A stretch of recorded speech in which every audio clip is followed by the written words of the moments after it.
how we were able to figure it out. So clearly anybody out there that has any support or perhaps a higher socioeconomic level will really have an incredible time. I think that's one of the great cars of history that anybody could buy. And it's faster than anything Ferrari has ever sold to the public, period.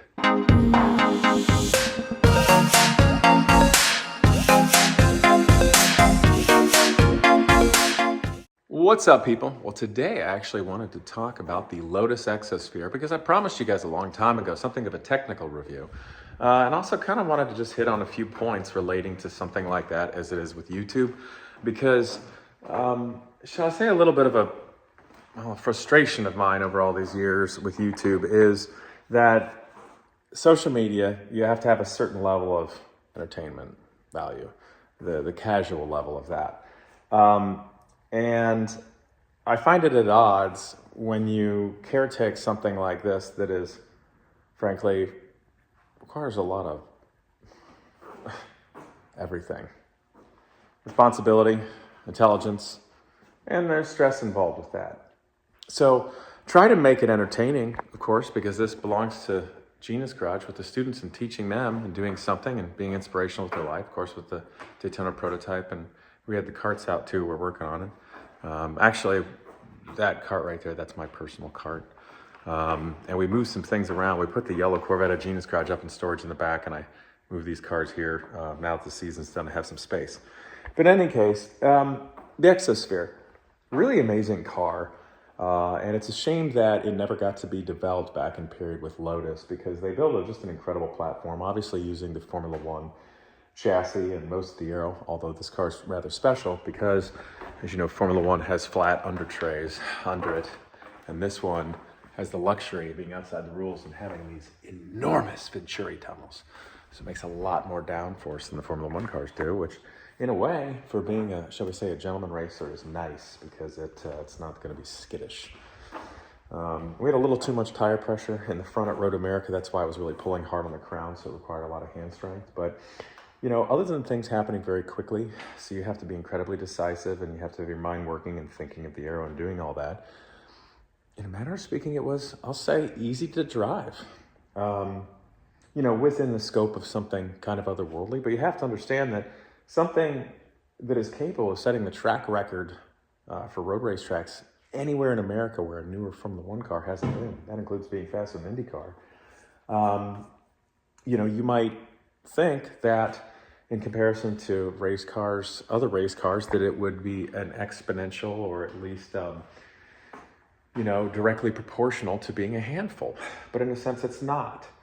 You know, if you use an example of fighter jets over a Cessna, well, you know, if you're trying to do over the speed of sound in a Cessna, you're probably breaking up and you're on fire and dead. But in a fighter jet, it's easy because that's what it was designed to do. This was designed to go very fast. In any case, the Gina's Garage year is over for 2024. The students, we did the big thing with Coletta, the Top Fuel and Funny Car team. That was really great, getting them to intern on that at the Nationals. And I know between various things with the motorsports program and Coletta Airlines and Toyota and whatnot, it looks like all of my students are getting some serious attention for jobs. So I'm really excited about that, and that's rewarding to me as a guy doing the project. But back to the Exosphere. So obviously it's got more aero than the Formula One cars did, but this beautiful chassis. Another thing that's very nice about this particular car, and other ones have the carbon ceramic brakes. We also have steel brakes that are full floating with proper pads. And steel brakes, the supercar world, the modern world thinks all carbon ceramic is always better. It's not. Most of it is a way for supercar companies to make a lot of money off people that don't know any better. The beautiful thing about steel brakes are they do better when they're colder.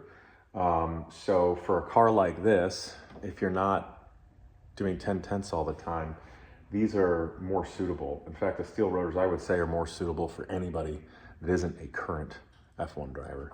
So that's really nice. Obviously, we've got the carbon brakes as well. And keep in mind that IndyCar and Champ Car in the 90s and 2000s were incredibly fast cars still to this day. They ran steel rotors on road courses, and they saved the carbon ones for the super speedways for lightness. That's why I personally prefer steel rotors on all supercars.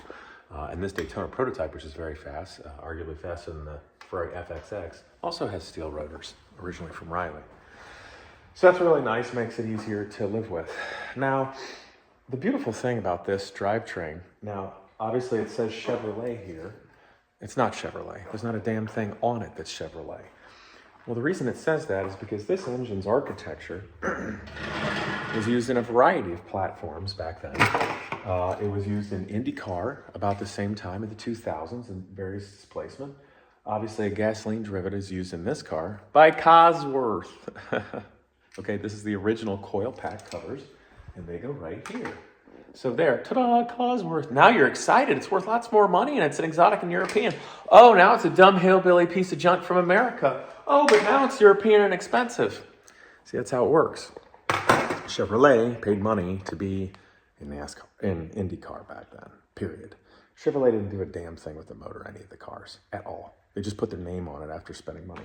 In any case, the reason we have this is we wanted to replace the coil packs, but unfortunately, there's very, very, very little support for this car. So it's important to be connected the world over to the smart people that have the connections and understand things, which has been a bit painstaking for me with this car over the last couple of years with Genius Garage. So I have become a new resource for these vehicles. But we got all brand new coil packs, and it was the entire assembly from IndyCar. They're exactly the same. We just had to rewire how it goes into the car. So that was rather simple. But instead of spending and wasting the time, shall I say, then taking the Cosworth packs and the covers, that is, and putting them on, we just stuck them into the Chevy. And that's why I thought it was kind of funny, too, with the Sharpie marker. Right, not really, when it's very clearly Cosworth GP-V8, number one. As a note for everybody out there that's, shall we say, a street car enthusiast isn't in the world of race cars, no, you really can't just engine swap cars like this. That engine is a fully stressed member. It bolts directly to the carbon fiber monocoque tub and, of course, directly to the transaxle here. And the transaxle's case, as you can see, is where all the suspension is mounted. The bell cranks, the shocks, the upper and lower A-arms, all that jazz. So it's a stress member. And then all this carbon fiber below it, this is the aerodynamic under tray. This is where the Venturi tunnels are. So just want to show you guys that there. Can you see? I mean, it's bigger than my first apartment. In any case, the gearbox is actually rather nice. It's derived and used in other things. So that is not so exotic that you can't have it rebuilt or have another one and for it to last a long time. The pneumatic shifter is right here. Here's the ram to the gearbox. There's an arm here that goes, of course, to the drum. And the pneumatic shifter is computer controlled. You've got your dry sump oil tank for the motor. Here's the hydraulic fluid for the clutch master cylinder, which is here. And that, of course, controls the clutch. It's a Willwood, or it's an A&P master cylinder. And then here is the electric pneumatic control for that, operated by the steering wheel. Now, I know a lot of you have followed along with me being very frustrated with Cosworth and Pectel. For good reason. They don't give a damn about us anyway. It's like, hey, can you just talk to us? So fortunately, there's some nice people who talk to us over the years that have experience with this. And, I'll be honest, a little embarrassing to say, the trouble we had for a year was simply the laptop we were using and the interface to the computer. The interface is currently still plugged in and uses an Ethernet cable here. And the thing that stopped us from being able to communicate for so long was, believe it or not, and I know all you nerds are going to be very disappointed with me, we had an Ethernet adapter to a USB. And I think that also in conjunction with us using more of a modern computer didn't work. So I had to break out my old trusty Sony Vaio laptop from 2009, and that did the trick. Well, in doing the trick, here's what was actually wrong with our Lotus Exosphere. Turns out it wasn't the coil packs. Annoying, because it took me forever to get them, and they're all brand new. We put the expense of doing it, but at least now we have spares. And I have the brand new part number, spark plugs, and all that jazz, so we've learned a lot.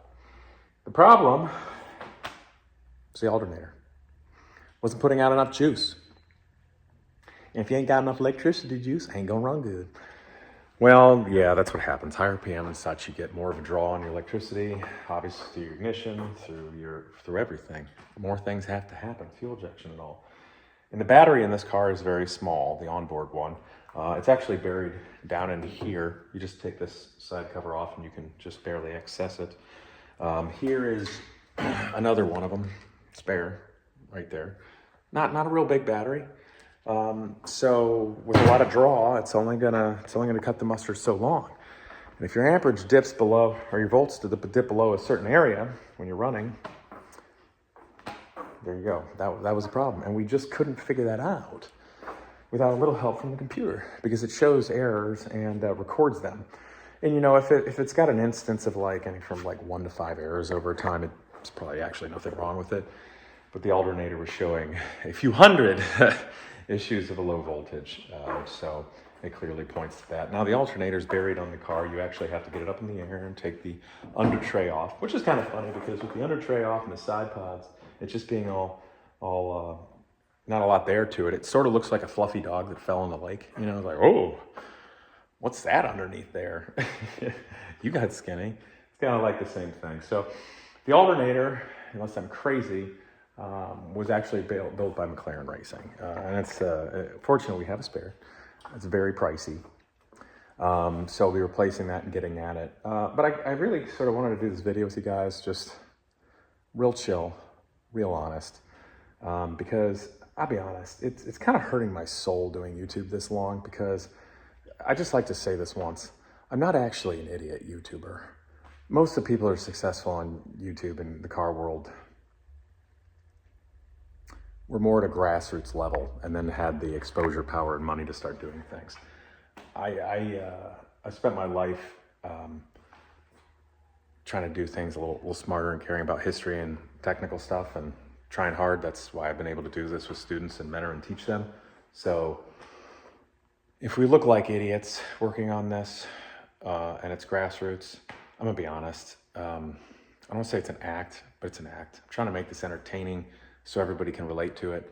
I don't want you to think that, you know, I just think it's a lot harder and a lot less fun to just hear just another haughty European aristocratic twit telling you how magical things are. I'd rather try to relate it to you in hopes that perhaps someday you too get your hands on something to work on, build your dreams, and go somewhere, because that's who I always was. And am still trying. In any case, Exosphere is a really fantastic car. And yeah, we finally figured out the problem, and I know it's taken a couple of years to figure all this out, but you know, here's the thing, guys. I don't get paid to help the students. I don't get paid to work on this damn thing. You know, so if I just think a week into researching and stuff, that's a week I don't get back.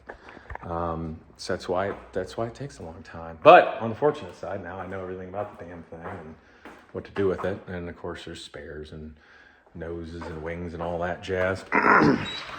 Okay, so anyway, what's back here? So yeah, and same thing with the Indy car. Sadly, this thing's been apart for years, you know, and I don't mean this negatively, but here's the other truth, you guys. College students, I don't care if they're a PhD engineering student, they don't remotely have the experience to do this stuff. It's not about being smart.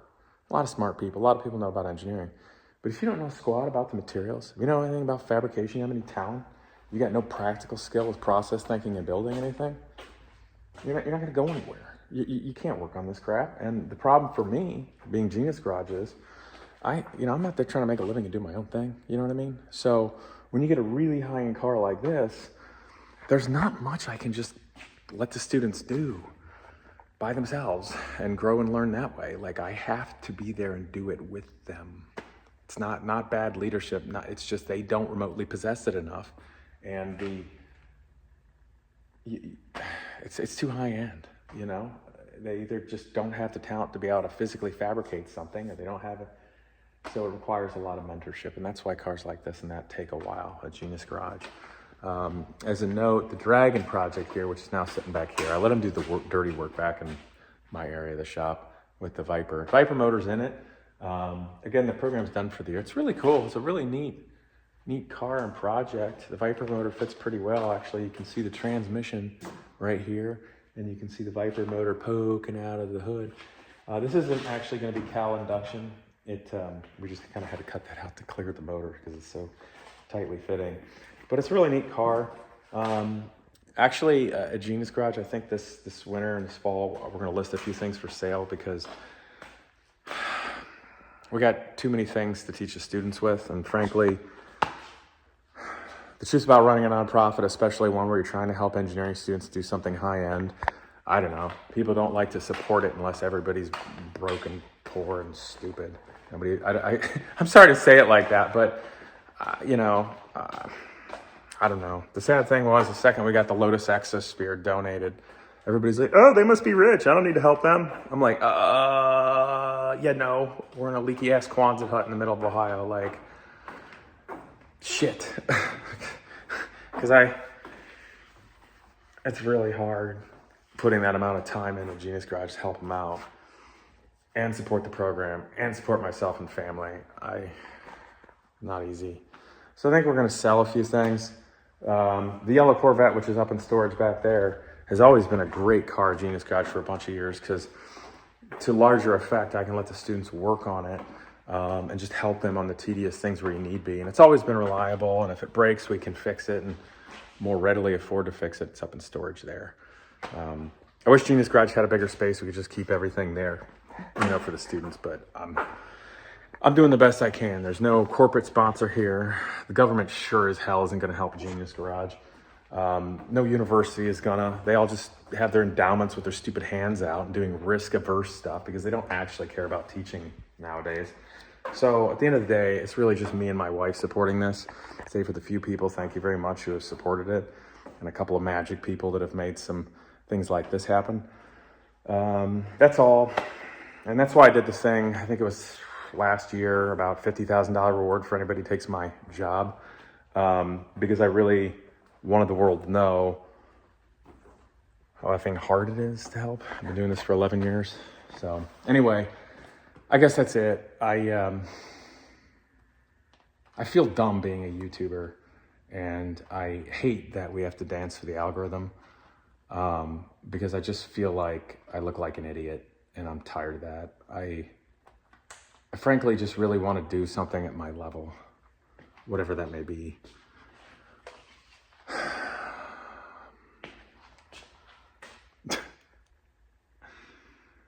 Yeah. Anyway, some of these cars here, you see fancy Ferraris and that Gallardo there, they're not mine. That was belonging to a client. I said I was going to do the Horse and Bull Fine Automobile Service, so I'm working on these cars, helps me make a living. And maybe I can build that into a bigger business. Got a couple of people who are interested in moving to this area, talking about building a business, and that'd be good. Because I spent the last 11 years doing a nonprofit and helping students, helping them get jobs and making my life more difficult. So that's what I'm working on. But I don't know, guys. This is just a chill, behind the scenes, Casey going, I swear we're not idiots. But the Exosphere is really neat. The motor, I think Cosworth tested this one on a dyno. They went like 24 hours because this motor was also going to be used in sports car racing with the twin turbo variant. No, we're not going to twin turbo. It's already insanely fast. Why make it break more? I think they did like 24 hours plus 25 or 50%. So they tested for 30 plus hours and then said, okay, that's the rebuild interval. It does really well. It's limited to 10,000 RPM, and it actually only needs 102, 103 octane fuel to run, which is pretty incredible that it can make 640 horsepower out of like 3.5 liters and only need 102 octane. That's amazing, frankly. And it warms up very quickly. You can't start it cold. You don't have to do anything special, but there's particular parameters to temperature, and this thing does kind of heat up like a nuclear reactor. It's like right now, which is cool because then you can get on it and you got to be nice to it. So that's really it. I sadly feel like the last 2 years with Genius Garage in this has just been figuring the car out, because there's no help out there. I would have liked for us to had more track time with the students so they can, develop and tune things like aero balance and suspension and all that jazz. But I don't really think this is the car to do that with for Genius Garage and my socioeconomic level, because we just can't afford to hurt it at all. We can barely afford to even look at it. So it's kind of like a Fabergé egg that you fire up once a year and take it somewhere and try not to hurt it. So actually, Genius Garage got the Daytona prototype for sale right now because it's as good as it's ever going to be. It's a really perfect, functioning, turnkey, awesome to drive car. Which you might say, well, why don't you keep that? Well, something's got to be sold. So, you know, hopefully that helps Genius Garage get a cool project or something, and have a little bit of money for running costs and maybe something else that we can utilize that suits our level of poverty. I'm air quoting. Better to teach students with. But that's about it, guys. Exosphere is really an incredible car. You know, I'm a pretty smart guy, but I don't have a massive race shop and a massive budget. You know, we were able to figure it out. So clearly anybody out there that has any support or perhaps a higher socioeconomic level will really have an incredible time. I think that's one of the great cars of history that anybody could buy. And it's faster than anything Ferrari has ever sold to the public, period. Which is saying something. In any case, it was an underrated car that didn't get its due. And it's been an incredible experience for Genius Garage. But I kind of just wanted to have that talk to you guys. So I will see you next time.